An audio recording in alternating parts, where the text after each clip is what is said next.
Hi hello అందరికీ. ఇవాళ మా ఇంట్లో సండే స్పెషల్ చికెన్ పెరుగు చట్నీ అండి. చికెన్ ఫ్రై పెరుగు చట్నీ తయారు చేస్తున్నాను, చూసేయండి వీడియో. ఒక అర కేజీ చికెన్ శుభ్రం కడిగి పెట్టుకొని బాండీలో వేసుకోవాలి, స్టవ్ ముట్టించుకొని. అర కేజీ చికెన్లో ఒక స్పూన్ సాల్ట్ వేసుకొని, ఒక అర స్పూన్ పసుపు వేసుకొని బాగా మిక్స్ చేసుకొని సిమ్లోనే ఉడికించుకోవాలండి. ఇట్లా సిమ్లో పెట్టుకొని మూత పెట్టుకొని బాగా ఉడికించుకోవాలి. నీళ్ళన్నీ ఇనిగిపోయేలాగా చూసుకోవాలి. చూడండి ఎట్లా ఫ్రై అయిపోయిందో. ఇలా ఫ్రై అయిన దాంట్లో 2 ఉల్లిపాయలు సన్నగా కట్ చేసి కూడా వేసుకొని, 2 పచ్చిమిరపకాయలు వేసుకోవాలి. ఇలా కట్ చేసుకుని 3 గంటలు ఆయిల్ కూడా పోసుకొని దీంట్లో సన్నటి మంట పైన ఈ ముక్కలన్నీ ఫ్రై అవ్వాలండి. గోల్డెన్ బ్రౌన్లో ఫ్రై అవ్వాలి. చూడండి అట్లా కలుపుకుంటూ ఫ్రై చేసుకోవాలి. దోరగా ఆయిల్ అంటుకోకుండా ఫ్రై చేసుకుంటూ ఉంటే టేస్టీగా చికెన్ ఫ్రై బాగా రెడీ అవుతుంది. అల్లం చిన్నిపాయ పేస్ట్ ఉంటుంది కదండి మన ఇంట్లో, అదొక 2 గంటలు వేసుకున్నాను నేను. కొంచెం అల్లం చిన్నిపాయ పేస్ట్ కొంచెం 2 గంటలు స్పూన్లు వేసుకున్నాను, టేస్ట్ బాగుంటుంది.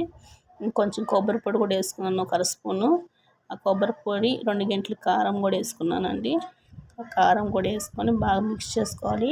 అడుగంటుకోకుండా అడుగంటుకోకుండా కడాయికి ఇట్లా గీరుకుంటూ ఫ్రై చేసుకోవాలండి. బాండీని అంటుకోకుండా ఆయిల్ అంతా పైకి తేలేలాగా ఫ్రై చేసుకుంటూ ఉండాలి. చూడండి ఎట్లా తగులుతుందో, ఆయిల్ అంతా ఇట్లా పైకి తేలుతూ ఉంది. మసాలా అంతా బాగా వేగాలి. తగినంత కొత్తిమీర వేసుకొని ఫ్రై చేసుకోవాలండి. చూడండి ఎంత మంచి స్మెల్ వస్తుందంటే అంత బాగుంటుందండి. మీరు అసలు ఎక్కడ వీడియో స్కిప్ చేయమాకండి.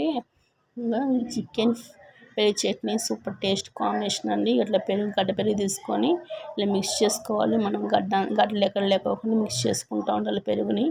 ఇలా పెరుగులో కొంచెం అర స్పూన్ సాల్ట్ వేసుకుంటున్నాను, ఎందుకంటే ఫ్రైలో కూడా మనం సాల్ట్ వేసుకున్నాం కాబట్టి దీంట్లో చూసేసుకోవాలి.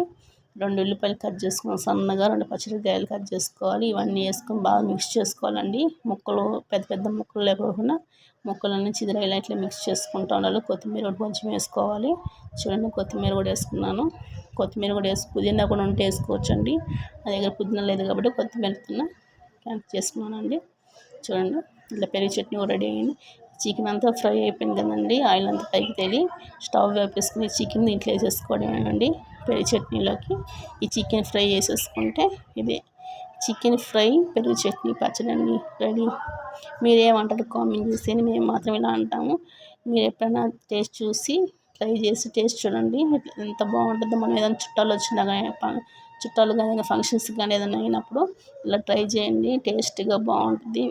ఎవరైనా ఇష్టపడతారండి. పిల్లలు కూడా పెరుగు ఇష్టపడిన వాళ్ళు ఇలా ట్రై చేస్తే తప్పకుండా తింటారు. చికెన్ తిన్న వాళ్ళు ఎవరు ఉన్నారండి?